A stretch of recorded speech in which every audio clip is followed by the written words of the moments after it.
आज हम सीखेंगे प्यारी सी हिंदी वर्णमाला। चलिए शुरू करते हैं। क से कबूतर,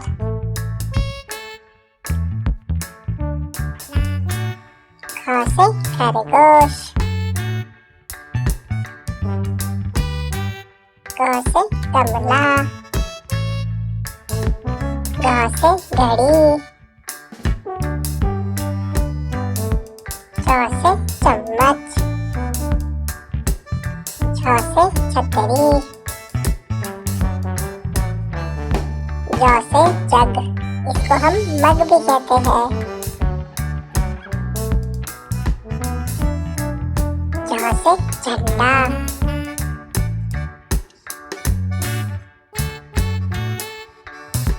ट से टमाटर,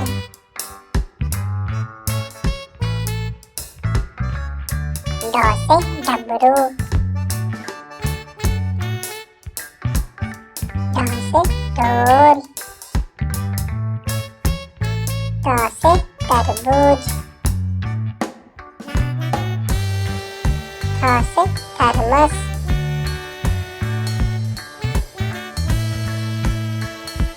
द से दवात,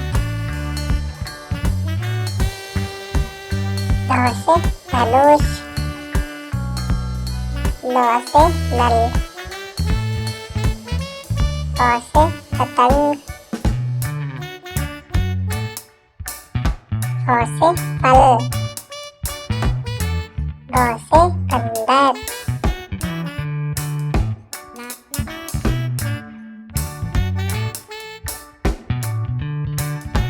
घ से भालू,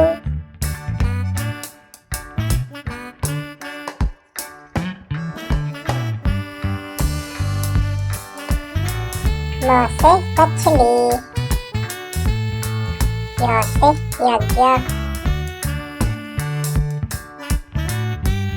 र से रथ,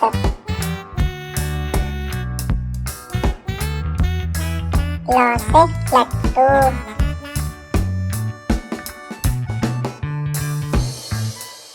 व से वक, श से शलगम,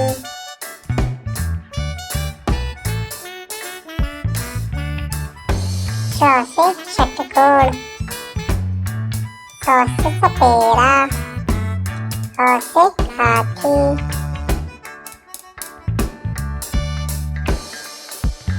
श से क्षत्रिय, र से त्रिशूल, ज से ज्ञानी। अगर आप लोगों को ये वीडियो पसंद आई है तो चैनल को सब्सक्राइब करें। तो चलिए बच्चों, मिलते हैं नेक्स्ट वीडियो में।